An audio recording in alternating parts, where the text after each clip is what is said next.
McCauley, pray it up. I'm going to wake everybody up because now we're going to talk about how letting go can help you lose weight. This is a weight loss group. Some people forget that. They think it's a weight gain group, or they think it's a night out. No, it's a weight loss group. We live in a society of addition.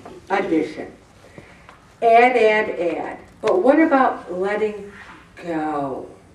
You know, this person had an illness and they really re-looked at their whole lives, and they kind of have some suggestions about clearing the clutter from your life and making room for things that really matter. You know, I'm one of those people that if someone's reading a book, I'll stop and go, "What you reading?" You know, I'm interested. So this girl at work, I call everyone a girl. They could be 90 and I call them a girl. This lady at work was reading a book called The Life-Changing Magic of Tidying Up by Marie Kondo. And I'm like, "Wow, what's that about?" She goes, "Oh my gosh, it really is life-changing." And my first response to myself was, "Really? Really life-changing? Come on." So she's like, "I'll let you borrow it when I'm done with it." I'm like, "Okay, sure." So sure enough, in her office mail the other day, I get this book. Saturday night, I worked hard all day, you know, around the house, all this stuff. So I said, you know, I'm going to look at this book. I read it in one sitting. And guess what it is, everybody? Life-changing. It's life-changing. What I did when I was done is I jumped up and refolded all the underwear in my drawer. And I have a photo. For those of you who don't believe me, I have a photo on my phone that I want to show all of you. Because now I'm not a little person, so my underwear's kind of honker. I don't have those little bikinis or those little thongs. So my underwear drawer, I'd be like, stop, and I want a black pair, and I'd be like, where's the black pair?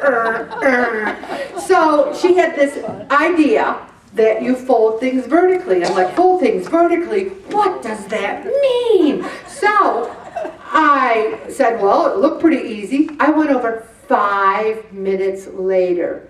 My underwear drawer was a thing of beauty, and there was room in there for more honker underwear. So, here's the thing. It was so beautiful that I went, stop!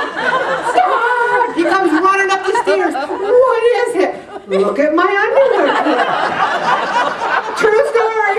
He opens it up and he goes, are you kidding me, Ellen? That is the most amazing thing I ever saw in my entire life.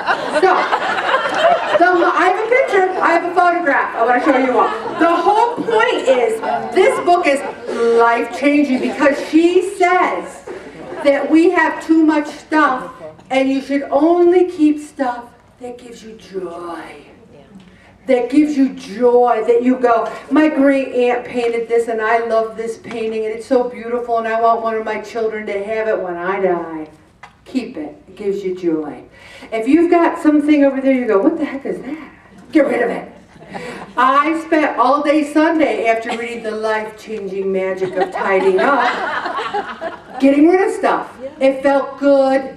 And I even lost a pound this week. See, it works. So, clear out your closet. Clean your home. Does it bring you joy? Guess what? When you're cleaning your closet and cleaning your home, you're moving, you're exercising. Reevaluate your schedule. People are talking. All right, I'll tell you the name of the book again. I'll write it in the blog. You don't have to stop, I'll tell you. So, reevaluate your schedule. Bob gets up at 4:30, I get up at 5:30. We're going to bed at 9:30 now, because we used to go to bed at 11. That was still only 7 hours of sleep for Bob, and it was 8 hours of sleep for me. So, this week, starting on Monday, we went to bed at 9 o'clock. Monday, Tuesday, Wednesday, 9 o'clock. Guess what? I've never felt better. Bob, how do you feel? Never felt better. Never felt better. Never felt better. Look at us. We got thin and bigger. People are like, are you 61 or 51? Like, I went to bed at 9 o'clock. Look at me. I'm young. Okay. Reevaluate your schedule. Get rid of the clutter in your brain. Guess what? I got a lot of clutter in there and I'm getting rid of it. 15 ways to speed up your metabolism was a topic suggestion. And you know what?